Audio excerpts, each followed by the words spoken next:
hyped up on this one, dude. All right, so this is our third podcast that we're doing as part of the Mike and Mason's Pcar podcast. So I know we're getting more and more excited to do this podcast as time goes by. So we're pretty hyped to be talking about a couple subjects today and also implementing some new things here to the podcast that we've been kind of game planning over the last couple weeks. So how are you doing, Mike? I'm doing good. When you said implementing, I was like, do we have new equipment? And I was like, oh, no, it's what we talked about. Yeah, exactly. Exactly. No, doing good. Good. It's been quiet here at the store, so it's given us time to talk and For sure. think about things, what we want to plan out for the future. Yeah. How about you? How are you doing? I'm doing good. So you got a nice fresh do? Had to do a fresh cut for this fresh podcast. face cut, too. I'm Yes. getting a little straggly, a little longer than you. Yeah, you are. Yeah. I like the beard though, Mike. It looks good. I think it makes me look older and distinguished. Yes, it definitely makes you look distinguished. I don't know about older. So I think we're going to have some cool topics to talk about. Since we last talked, now the Taycan Turbo GT has been launched. We thought it was coming, a couple weeks ago, and now I feel like with the car officially being launched and seeing those lap times that we kind of had talked about last time, it's pretty exciting. What do you think about that car overall? So that's, I think, been the hardest part about doing this podcast is holding your tongue until the podcast, because we talk about this stuff just all day, Every random, just get into a conversation. So, so it's the Taycan Turbo GT. I have questions.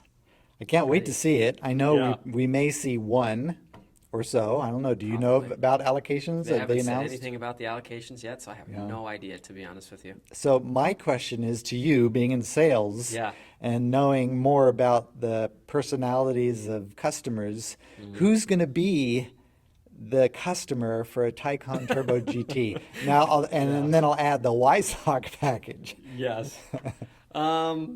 I feel like it'll just be the people that want to be the fastest and know they have the fastest EV car that's out there. I feel like that's kind of the only market for it. Yeah. I mean, considering the starting price of the car. Yeah, 230,000. And So that's up there. that's like before options? Yeah, before options. So I mean, Yeah. you're probably looking at 245, 250, depending on what kind of options you put on it. Yeah. So I have a feeling it's kind of an interesting market, and I feel like it's an interesting car just because. A lot of people I don't know are maybe ready to spend 230 grand on a full EV car, even though it is the fastest and it is a Porsche and it handles well. Maybe some And people will nobody's take it going to the track. spend $230,000. They're going to spend $290,000. Yes, after tax, after everything. Yeah, So after it's- their options. It's a pretty interesting market, and especially when you get the Weissach package without having the rear seats. Now, here in the United States, we're still going to have the regular sport seats, not the carbon buckets. That's not Oh, going to be right. available. Right. But I still feel like a four-door Taycan that only has two seats is Yeah, pretty interesting. It's a very interesting market. So I don't know, kind of, to be honest, who exactly that car appeals to. Yeah. I feel like everybody else that buys the GT3 RSs and GT3s, I don't know if they're really, that interested in that kind of car. I haven't really asked people, but that's a good question. What do you think about that car and who's going to be the market for? I guess I'm going to throw that question back at you.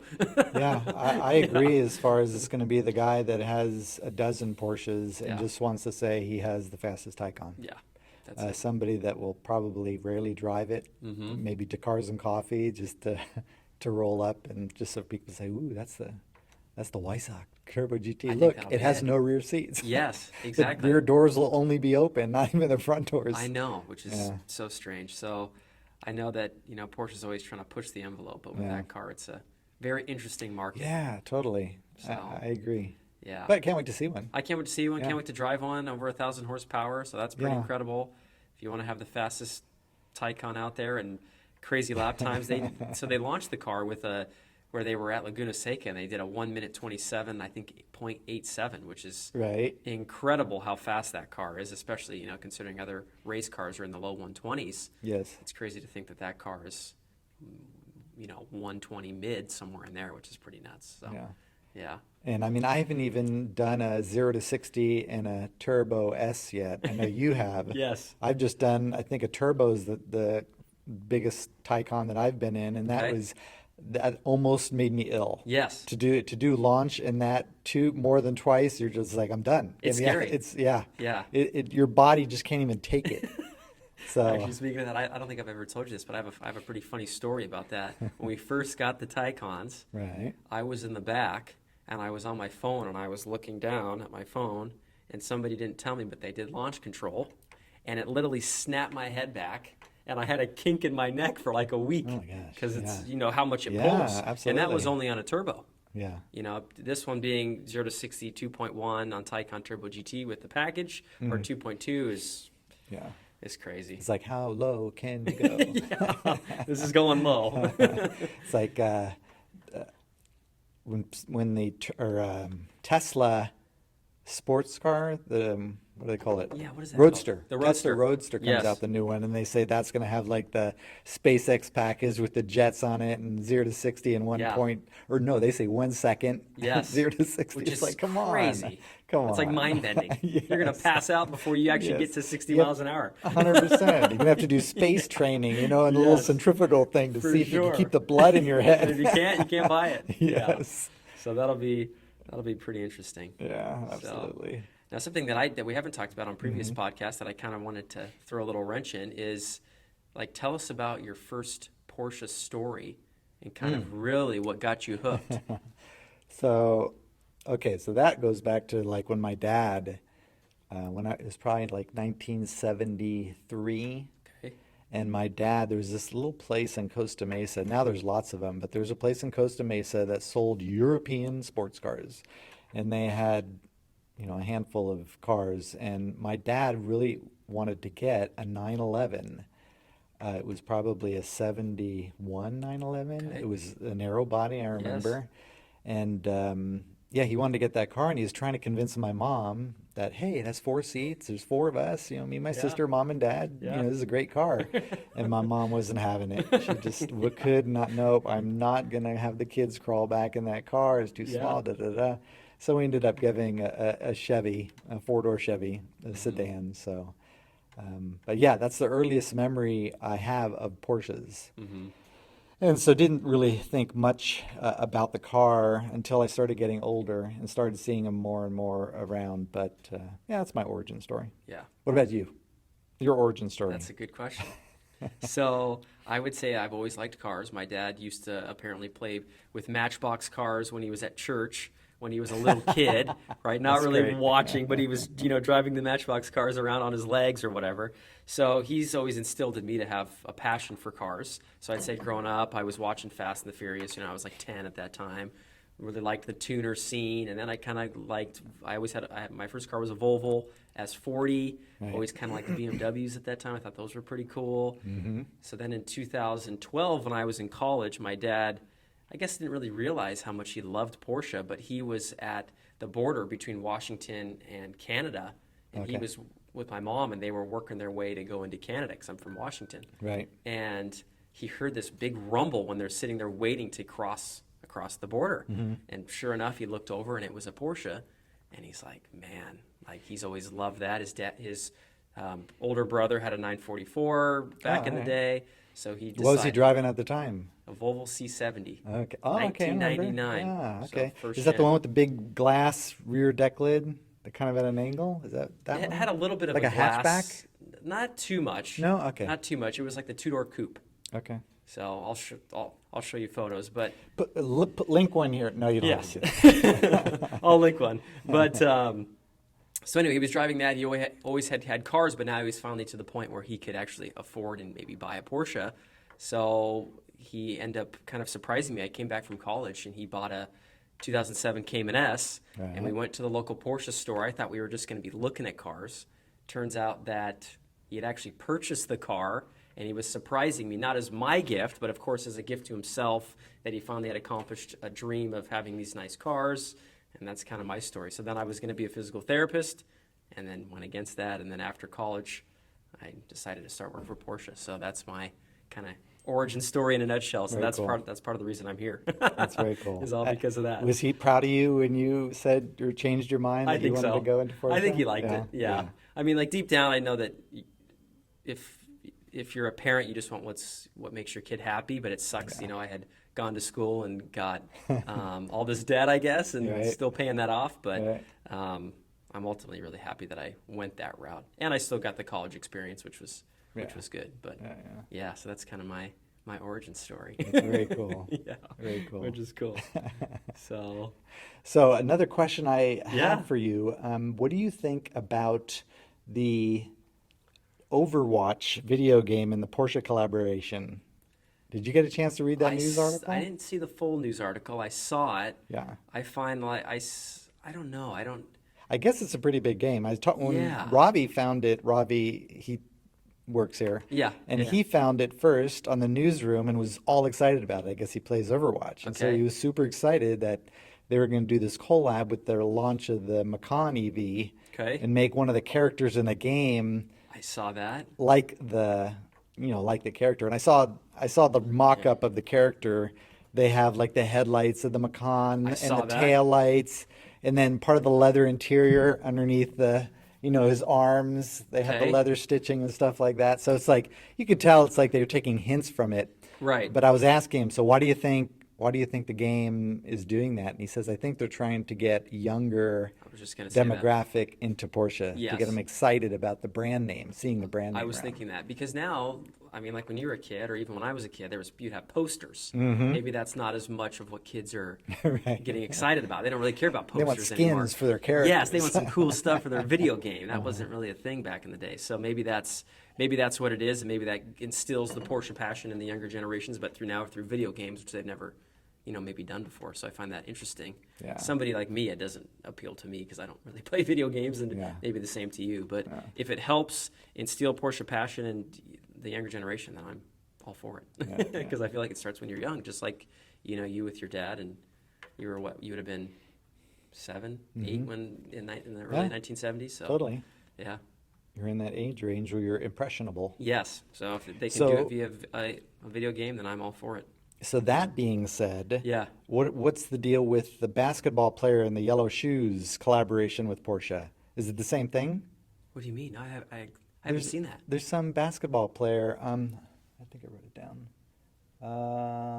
LaMelo Ball. LaMelo Ball. Is he a basketball player? Yeah, he's a basketball player. Yeah. Yeah. So he's like making shoes in collaboration with Porsche. That's interesting. I guess I didn't know that. Yeah. That's news to me. No, but just talking about this, trying to bring a different demographic, it's like I bet you that's what they're trying to do again. I Is see. he like a new and up and coming player or something? Is that He's pretty young. He's in like his early 20s. Okay. So he's pretty good. Yeah. What's funny is, so before this, I'm like looking at the shoes right now. They look pretty slick. That he had his dad and his older brother created a shoe company called the Baller brand. I don't know if you remember hearing about the I Baller don't. brand. So it's interesting that he's actually getting away from that Baller brand, and now they're going with Porsche. But like you said, again, if they can do it through maybe Yeah. basketball love and still try to do it, I think what they're doing is smart in terms Yeah. of like a marketing standpoint. If they can get it to basketball players and young kids, and Yep. that's a very good way to do it. Makes to sense. Kind of keep the brand alive. But yeah, I think he's maybe 21, 22. He's not very old. He's pretty young. But no, they look cool. What's interesting is it looks like some of the marketing as part of this section with Puma and Porsche is that they have looks like an old 930 Turbo. Yeah. So they're kind of really going back way older Old than any of school. these guys. Yeah. Yeah. So that's cool. I think wonder- it's awesome. I wonder if that's the whole thinking behind, like we see in the store, they have the TV playing with Porsche Yeah. ads all day long. Right. It seems like the Macan EV ads are really pushing feminine, like a feminine vibe, like with the fashion, like it's at a fashion show. Yes. But putting flowers all over the car. It's Yeah. like very like trying to appeal to to me, it looks like they're trying to bring in more women. Yes.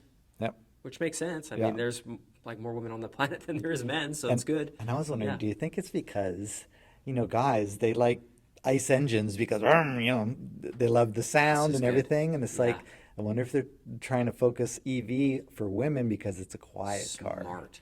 That's actually that's a very smart Yeah. marketing tactic, because I don't think, like you said, a lot of guys aren't necessarily super hyped on EV Totally. cars, but if their wives are hyped on it because it's a Porsche and it drives great and it's got all this tech, Yeah. there's not as many women race car drivers than there is men, so maybe that's a good marketing route to go through women to get Yeah. to guys, I guess. I don't know, in a way, right? maybe. You know what I mean? So the wives start driving the EVs, and then it kind of forces the guys to try. I don't know. Yeah. I think that's smart. Yeah, think I think that's what I have a feeling that's what they're doing. Yeah, no, that's Because a mean, good idea. back when I was doing sales, I've taken more than one family out in a Cayenne S with a V8 and the sport exhaust, and the husband loves it. He's like, "Oh, I want this car," and the wife's Yeah. like, "It's too loud." Yes, it's true. Yeah. So it's I true. mean, not to be sexist or anything. No, I but don't. it's Yeah, just but that like we when don't be you just- sexist at all. But it's true, though. I mean, Yeah. that's just kind of how it tends to go. Yeah, totally. So that's interesting. 100%. So another thing that I think we wanted to add to our podcast was a segment that we're going to be talking about every single time that we do the podcast. So it's going to be called This or That. Okay. So I want to do a this or that for you. This is going to be our very first one. So would you rather have 993 Carrera 4S or for kind of a similar price point, a 718 Spider? Ooh, that's a tough one. Okay, so when we do this, we have to lay out a situation. Like, Okay, let's do it. this is one of several cars that I have? Is this my? Good, Is okay, this a that's good. daily? Is this like my weekender? I would What's- say this would be your weekend car. Weekend car. Specifically Southern California. Because, maybe you would choose something else for if you were on the East Coast or somewhere where it's not maybe as good of weather. So that's why I kind of chose the Spider or a 993. I'm gonna have to go Spider. I'm gonna have to go Spider. that. The 993 is a cool car. It's Yeah. like the last of the air cool. I get it, but it's not my favorite design Okay. of the air cooleds. So Yeah. that's why for me it's a little easier. Got it. That was a pretty easy one. Maybe I should have made it harder. What about you? I think I'll go Spider. Yeah. I love the 993s. They're cool. I've driven quite a few of them, but I feel like for me, they feel kind of underpowered. Oh, really? Okay. That's kind of how I feel. Was that blue race car you drive? Was that underpowered? That felt better. Okay. That felt better. And then I've driven a 993 GT2. Okay. That was a crazy car, but that car scared the heck out of me, to be honest, Really? because of just the value. And speaking of yellow, but I think I'd go Spider just because how it drives. It's a perfect car. It's like perfect car. This is perfect Porsche as you can get without Yes. getting a supercar. Exactly. Now, I'm sure we'll have this discussion later on, but I'll probably choose older cars because I tend to like older cars. But in this circumstance, it'll be 718 Spider. Yeah. Hands down. 100%. Yeah. So 100%. yeah. Let's see what else to talk about. We just had the Sebring 12-hour race, and unlike finishing 1, 2, 3 in Qatar, Yes. they only finished 3rd and 9th this Ooh. race. Yes, they said that the cars were good. They were trading for the lead early in the race, but once it got dark and cool, their performance dropped off. That's interesting. And I appreciated Porsche's take on it, that they didn't try to make excuses. They just went belly up and said, you know what, we just weren't fast enough this Wow. weekend. Acura won, Okay. and Cadillac came in second. Got it. So, but Porsche is now tied with Acura for first place still in the championship. So, 2 races in, they're still. Oh, I'm sorry, because the guitar race is the WEC. Sebring is IMSA. Got it. So in It's a different IMSA, sector. yeah, correct. Gotcha. Yeah. So they won Daytona. So because they won Daytona and came Okay. in 3rd in IMSA, they still maintain the lead in the championship. They're still in first. Correct. And that was But only it's the second tied race. with Acura, because Acura was the other way around for Daytona. Yeah. And this is only the second race? Uh-huh. And how many Second races are there? I think there's gonna be? like 12 races. Okay, so in the this is season. still Or early. is that the WEC? I'm gonna have to check that. There may be fewer races in IMSA than there are in the WEC. Maybe you could type that in and check that out. let's see how many we've got here.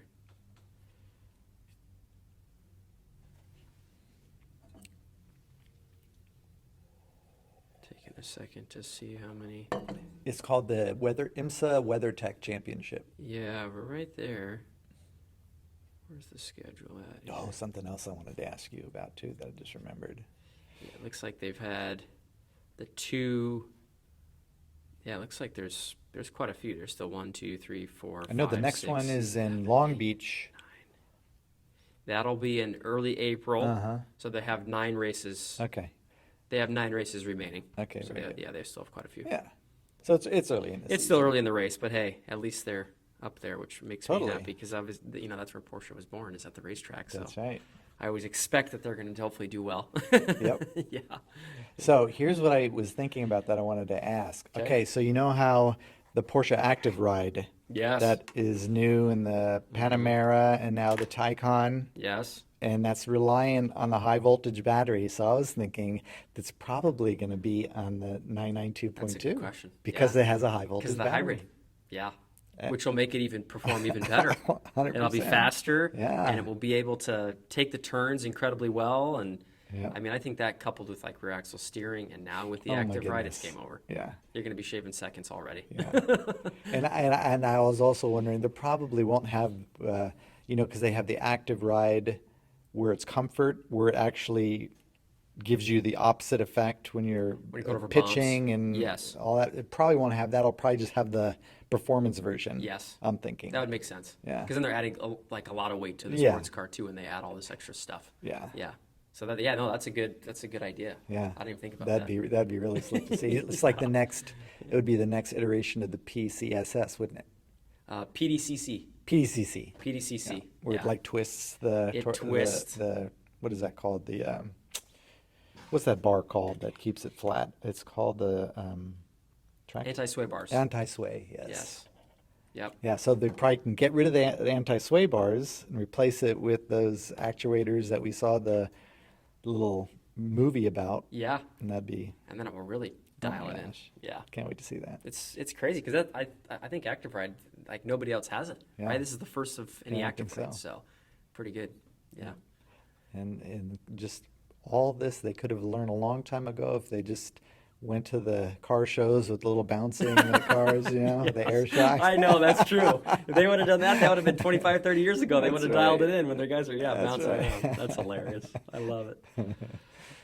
Well, awesome. No, I don't think we have any other crazy news to really talk about that's, coming up. That sounds good for the week. I think we're good. Yep. So, Mike, thank you as always for having the conversation. That's absolutely. I'm excited I for miss this talking podcast. about you every day. I miss talking with you every day about car stuff. Yeah, I know. Every time we start to talk about It's car hard. stuff, we have to It's hard. We have to remind ourselves not to talk about it so we can talk about it here. take our frustrations out on a pen and paper Yes. and write it down so that we We can do. talk here. We do. Yeah. So, I'll see you. I guess we'll have this conversation in a couple more weeks. That's right. So, thank you. See ya.